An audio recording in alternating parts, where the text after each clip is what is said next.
हो गया ठीक। लेफ्ट में तो नहीं है ना, देख लो एक बार। हाँ टाइमिंग दिख रहा है। हाँ ठीक। हेलो हेलो, मैं लिख रहा हूँ घरे। अभी मैं आप लोगों को पढ़ाने वाला हूँ इनकम टैक्स। तो इनकम टैक्स जैसे मैं पढ़ाऊंगा तो इनकम टैक्स का फर्स्ट सेकंड क्लास का वीडियो यूट्यूब पर चला जा चुका है ना। जो विद्यार्थी हमारे साथ पढ़ना चाहते हैं वो इनकम टैक्स का बुक साथ रखेंगे और हमारे साथ साथ पढ़ेंगे, ठीक है। बहुत बेहतरीन तरीके से बताया जाएगा। मैं एक वीडियो बनाया था, ये सवाल पूरा बता चुका था मैं, ये पूरा का पूरा सवाल यहाँ पर बता दिया गया था, लेकिन वीडियो थोड़ा सा लेप्स होने के कारण वो थोड़ा सा खत्म हो गया, ठीक है। और थोड़ा सा वीडियो जैसे स्टार्ट किया तो उसमें कुछ प्रॉब्लम्स आ गया था, इसलिए अच्छे से नहीं आया। तो मैं इसमें से केवल अमाउंट बस को मिटाया हूं। जो पॉइंट इस क्वेश्चन में है, जो क्वेश्चन में बताने वाला, उस क्वेश्चन में पूरा का पूरा पॉइंट यहाँ पे लिखा हुआ है, ठीक है। तो उसको मैं दोबारा नहीं लिखूंगा, केवल अमाउंट को सेट करूंगा और उसको साथ साथ पढ़ते चलूंगा। तो जो विद्यार्थी मेरे को यहाँ पर सुन रहे हैं, देख रहे हो, थोड़ा सा ध्यान से देखेंगे, है ना, अच्छे से समझेंगे ताकि आपको अच्छे से समझ में आ जाए, ठीक है। तो आप लोग निकाल लेंगे, क्वेश्चन नंबर निकालेंगे, निवास स्थान बता रहा हूं मैं, निवास स्थान बता रहा हूं, और आप क्वेश्चन नंबर निकालेंगे। एग्जांपल है, एग्जांपल कौन सा बताया था मैं, ये कौन सा एग्जांपल है जी, ये आपका कौन सा एग्जांपल था, 20वां था क्या है, एग्जांपल 20 हेमंत कचौड़ी वाला, एग्जांपल 20 बताया था मैं। एग्जांपल नंबर 20 निकाल लेंगे। जो विद्यार्थी आप लोग देख रहे हैं एग्जांपल नंबर 20 निकाल लेंगे। क्वेश्चन पेज आपका 56, पेज नंबर आपका 57 है, एग्जांपल नंबर 20। तो एग्जांपल नंबर 20 जो इस क्वेश्चन में दिया है, एग्जांपल नंबर 20 कचौड़ी वाला, हेमंत कचौड़ी वाला इस क्वेश्चन का नाम है। एग्जांपल नंबर 20 का जो क्वेश्चन में दिया है उस सारे पॉइंट को मैं यहाँ पर लिख करके रख चुका हूँ। सबका सब पॉइंट यहाँ पर लिख दिया हूँ जितना मैं लिखा था, ठीक है। इसमें लिखा है उसको सबके सब लिख दिया हूँ। इसके साथ साथ इसका अमाउंट बस बचा है, तो इसमें केवल अमाउंट बस भरना, मैं पढ़ते चल रहा हूँ, साथ में बताते चल रहा हूँ, ध्यान से देखिएगा, ठीक है। तो क्वेश्चन स्टार्ट करेंगे। तो क्वेश्चन स्टार्ट करेंगे, सबसे पहले क्या लिखेंगे, हेमंत कचौड़ी वाला इस चैप्टर पर, सॉरी क्वेश्चन पर। तो क्वेश्चन पर हेमंत कचौड़ी, तो लिखेंगे हेमंत कचौड़ी वाला। क्या बनाएंगे, सकल कुल आय की गणना, तो लिख देंगे सकल कुल आय की गणना किस वर्ष के लिए बनाएंगे, 22-23। तो लिखेंगे कर निर्धारण वर्ष 2022-23 को समाप्त। ये तो हर क्वेश्चन में लिखना होता है। मेरा पहले दूसरे का लास्ट वीडियो देखोगे तो आपको समझ में आ जाएगा कि इसको कैसे लिखते हैं। उसके बाद यहाँ पर आ जाएगा विवरण राशि, सॉरी विवरण निवासी, असाधारण निवासी और अनिवासी। क्या आएगा आपका, विवरण निवासी, असाधारण निवासी और अनिवासी, ठीक। अब क्वेश्चन स्टार्ट करेंगे। हमारा फ्रंट का वैसे रहेगा, हर क्वेश्चन में रहता है, नाम बस चेंज होता है, बाकी सेम रहता है, और ये आपका भी सेम रहता है, ठीक है। तो जो क्वेश्चन है, उस क्वेश्चन को मैं पढ़ता हूँ। क्वेश्चन में पहले दिया था, आप बुक भी साथ साथ देखते चलेंगे, मैं स्लो चलूंगा। इसमें आपका पहला पॉइंट है, कनाडा में मकान संपत्ति से आए 10,000 रुपए जो कनाडा में ही एक बैंक में जमा कर दिया गया। इसमें से 4,000 रुपए भारत लाए गए। 4,000 रुपए भारत लाया, तो भारत लाने ले जाने का जो भी आय या व्यय रहेगा उसको ध्यान नहीं दिया जाता, ठीक है। तो क्या बचता है, कनाडा में व्यापार से आया और कनाडा में उसको जमा कर दिया गया। पहला पॉइंट यहाँ पर लिखा हूं, कनाडा के व्यापार से आए, कनाडा में रुपए को जमा कर दिया, मतलब आपका विदेश की आय। विदेश की आय में केवल एक व्यक्ति टैक्स दिया जाता है। कनाडा आपका विदेश है, विदेश में पैसे को जमा कर दिया, मतलब क्या हो जाएंगे, एक व्यक्ति टैक्स देंगे। कितने का देंगे, 10,000 रुपए, केवल 10,000 एक व्यक्ति टैक्स दे देंगे। क्या हो जाएगा, डेस और डेस। दूसरा पॉइंट आता है भारत में प्राप्त रॉयल्टी। दूसरा पॉइंट आता है आपका भारत में प्राप्त रॉयल्टी। तो भारत में प्राप्त रॉयल्टी है, भारत का रॉयल्टी है, कहाँ का रॉयल्टी है, ये भारत का रॉयल्टी है। तो भारत का रॉयल्टी है, भारत का पैसा है। तो तीन व्यक्ति क्या कर देंगे, टैक्स दे देंगे। तीनों व्यक्ति निवासी, असाधारण निवासी और अनिवासी टैक्स दे देंगे, ठीक है। तो तीनों के तीनों टैक्स देंगे, तीनों में राशि आ जाएगा। चलो खाली बैठा तो बोलो,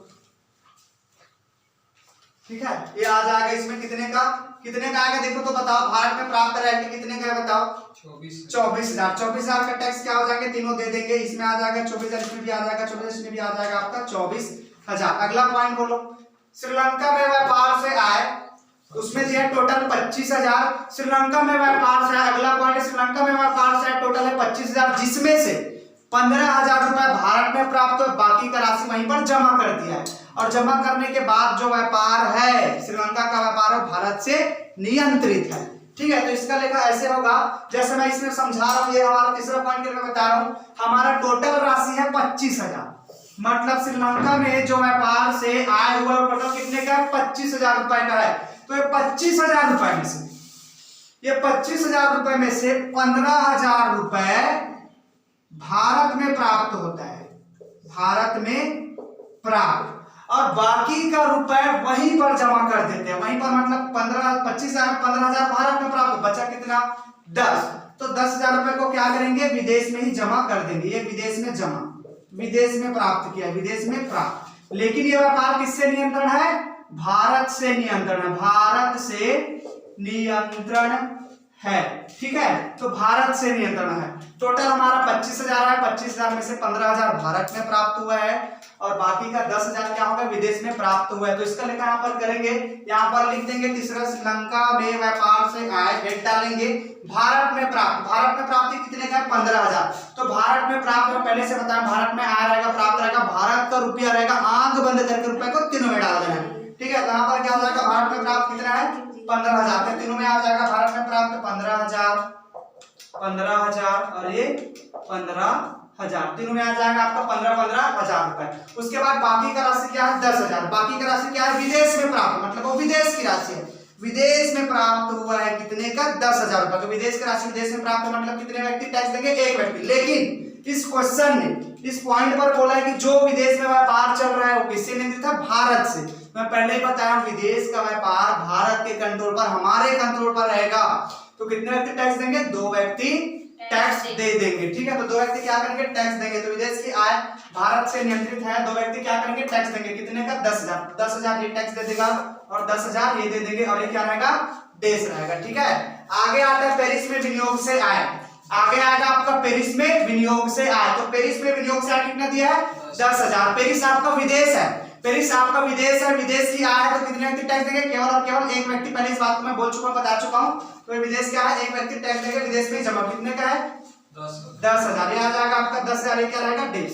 ठीक है, आगे व्यापार चलाने के लिए ऋण पर ब्याज। आगे है, बोलो तो अगला पॉइंट ये 20वां यहाँ पर थोड़ा सा आगे पीछे है, ये इसमें है। ठीक है, ये 20 का है। आगे है एक अनिवासी जो 5,000 कर्जा लिया था, तो सॉरी कर्जा लिया था, उस पर क्या 5,000 उसको क्या मिला है, ऋण मिला है। इस पॉइंट पर है, इस पॉइंट को मैं बोल रहा हूं, व्यापार चलाने के लिए एक व्यक्ति ऋण लिया था, कर्जा लिया था। अगला पॉइंट बोल रहा हूं, व्यापार चलाने के लिए एक व्यक्ति ऋण लिया था, कर्जा लिया था। तो ऋण कहां से लिया था, भारत से लिया था। तो भारत से ऋण लिया था, भारत में व्यापार करने के लिए ऋण लिया था। तो जो ऋण लेगा वो फ्री में देगा क्या, नहीं, उस पर क्या देंगे, ब्याज देंगे। तो जो आपका ब्याज है वो कहां का, भारत का। तो इसका मैं नोट लिखाया था, व्यापार करने के लिए अगर ऋण लेता है या कर्जा लेता है और उस कर्जे पर उनको ब्याज देना होता है, ब्याज प्राप्त होता है, तो ऐसी ब्याज की उत्पत्ति भारत में मानी जाएगी। तो इसकी उत्पत्ति कहां मानी जाएगी, भारत में मानी जाएगी। मतलब ये जो ब्याज है वो कहां का ब्याज है, भारत का ब्याज है। तो भारत का ब्याज है, तो कितने व्यक्ति टैक्स देंगे, तीनों के तीनों व्यक्ति क्या कर देंगे, टैक्स दे देंगे। ऋण लेने के लिए व्यापार करने के लिए ऋण लेगा और उस ऋण पर ब्याज प्राप्त होगा, तो तीनों के तीनों व्यक्ति टैक्स देंगे, निवासी, असाधारण निवासी और अनिवासी। तो इस व्यापार चलाने के ऋण लिया है और ऋण पर ब्याज मिला है, तो तीनों व्यक्ति क्या करेंगे, टैक्स देंगे। बोलो कितने का है, 5,000 ये भी दे देगा, 5,000 ये भी दे देगा और 5,000 ये भी दे देगा। ठीक है, अगला बताओ, अगला है विदेश की आय विदेश में प्राप्त। उसको बोलो तो इसको शॉर्ट में लिखा था मैं, एक निवासी से भारत के बाहर चल रहे एक व्यापार के लिए तकनीकी सेवा प्रदान करने के प्रतिफल में भारत के बाहर रॉयल्टी प्राप्त की। भारत के बाहर रॉयल्टी प्राप्त की एक व्यक्ति है जो विदेश के बाहर व्यापार कर, विदेश के बाहर रॉयल्टी प्राप्त किया। मतलब सब चीज विदेश के बाहर, सब विदेश के बाहर है ना, विदेश के बाहर, विदेश के बाहर, भारत के बाहर हो गया। मतलब इसमें एक व्यक्ति है जो भारत के बाहर है। पॉइंट है आपका, ये जो पॉइंट है आपका विदेश की आय विदेश में प्राप्त किया, उसका पॉइंट है एक व्यक्ति है जो भारत के बाहर व्यापार कर रहा है या भारत के बाहर उसको राशि मिला है। तो सब चीज भारत के बाहर इसमें बोला गया, भारत के बाहर बोल दिया तो समझ जाना कि वो आपका विदेश का आय हो जाएगा। भारत के बाहर बोलेगा तो आपको समझ जाना है कि जो भी यहाँ पर पॉइंट आया, जो भी बात यहाँ पर क्वेश्चन में बोला जा रहा है वो विदेश के लिए बोला जा रहा है, विदेश के लिए बताया जा रहा है। तो यहाँ पर विदेश के लिए बता रहे हैं, विदेश की आय है तो कितने टैक्स देंगे, एक व्यक्ति। यहाँ पर जो पॉइंट है वो भारत के बाहर है, विदेश के बाहर है, सॉरी विदेश के बाहर है, मतलब विदेश की आय विदेश में प्राप्त हुआ है, विदेश में सब कुछ हुआ है, मतलब विदेश का। तो कितने व्यक्ति टैक्स देंगे, केवल और केवल एक व्यक्ति। तो यहाँ पर विदेश की आय विदेश में प्राप्त किया, कितने व्यक्ति टैक्स देंगे, एक व्यक्ति। बोलो कितने का, 20,000। तो 20,000 केवल एक व्यक्ति टैक्स देंगे, क्या हो जाएगा, दोनों देश हो जाएगा। उसके बाद आएगा भारत में कारोबार से आय। भारत में कारोबार, कारोबार का मतलब होता है बिजनेस, व्यापार, काम काज। ठीक है, उससे क्या मिला, आय। और भारत में काम से आय, भारत के व्यापार है। भारत में कारोबार से आय बोला मतलब वो भारत की आय है। और पहले से मैं बता रहा हूं कि भारत की आय रहेगा, भारत का प्राप्त रहेगा, भारत का राशि रहेगा। तो आंख बंद करके तीनों पर टैक्स लगा देना, तीनों व्यक्ति टैक्स दे देंगे, तीनों में रुपया आ जाएगा भैया। ठीक है, तो बोलो कितने का है? 40,000। 40,000 तीनों में आ जाएगा, ये भी 40,000 आ जाएगा और ये भी 40,000 आ जाएगा। आगे बोलो, आगे ग्वालियर में विक्रय से आए, ग्वालियर में विक्रय से आए। आगे अगला पॉइंट है ग्वालियर में विक्रय से आए हैं, तो ग्वालियर में विक्रय से आए हैं ना, तो कितने व्यक्ति टैक्स देंगे? तीनों व्यक्ति। क्यों? क्योंकि ग्वालियर आपका इंडिया में है, भारत में है, हमारे भारत में, ठीक है। तो भारत में मतलब क्या हो जाएंगे? तीनों व्यक्ति क्या करेंगे? टैक्स देंगे। भारत में प्राप्त, भारत में आ रहेगा, भारत का राशि रहेगा, तो आंख बंद करके तीनों में डाल देना, ठीक है। तीनों व्यक्ति क्या करेंगे? टैक्स देंगे। बोलो कितने का है जी?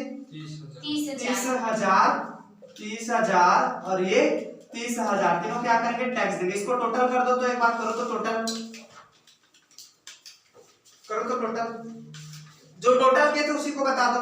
3,38,000। पहले का कितना आएगा? 3,38,000। दूसरे का कितना आएगा? नहीं, 1,64,000। कितना आएगा? 1,64,000। सॉरी, यहाँ पर बताया जा रहा है कि 1,64,000 आएगा। अगला का कितना आएगा? 1,24,000 और 1,14,000। यही आंसर आएगा ना? हाँ, ठीक। तो यहाँ पर पहला निवासी का आंसर आ जाएगा 1,64,000, दूसरा असाध निवासी का आएगा 1,24,000, तीसरा अनिवासी का आ जाएगा 1,14,000। ठीक है, ये हमारा आंसर आ गया। इसको क्या कहेंगे? सकल कुल आय। ये हमारा सवाल बन गया है। ये सवाल मैं पहले बता चुका था, अभी इसका वीडियो बनाया था, लेकिन वीडियो में थोड़ा सा कुछ प्रॉब्लम्स आ गया, इसलिए इसको मैं दोबारा एक्सप्लेन किया हूँ, ठीक है। तो ये हमारा सवाल पूरा कंप्लीटली हो चुका है। तो यहाँ पर मैं पूरा दिखा रहा हूँ, आप इसको क्या कर लेना? उतार लेना, अच्छे से बना लेना, और ये बना लेने के बाद अपने से 2 क्वेश्चन ट्राई करके देख लेना, प्रैक्टिस के लिए बन जाएगा, ठीक है। और एक क्वेश्चन आईएमपी है, तो इसको आईएमपी भी कर लेना, ठीक है। तो ठीक है, ये वीडियो यही समाप्त करते हैं। तो वीडियो समाप्त करने से पहले बोलना चाहूंगा कि जैसे आप फाइनल के स्टूडेंट्स हैं, जैसे हमारे साथ पढ़ना चाहते हो, बिल्कुल जुड़ के पढ़ सकते हैं, और कुछ भी दिक्कत होगा तो हमको कमेंट्स कर सकते हैं, रिप्लाई दिया जाएगा। तो ठीक है, सवाल यही समाप्त करते हैं। ये सवाल आपको समझ में आया होगा, वीडियो अच्छा लगा होगा तो वीडियो को लाइक कीजिए, शेयर कीजिए, और हमारे चैनल को सब्सक्राइब कीजिए, बेल आइकन को प्रेस कीजिए, ताकि आपको प्रतिदिन का वीडियो मिलते रहे। कर दो बहन।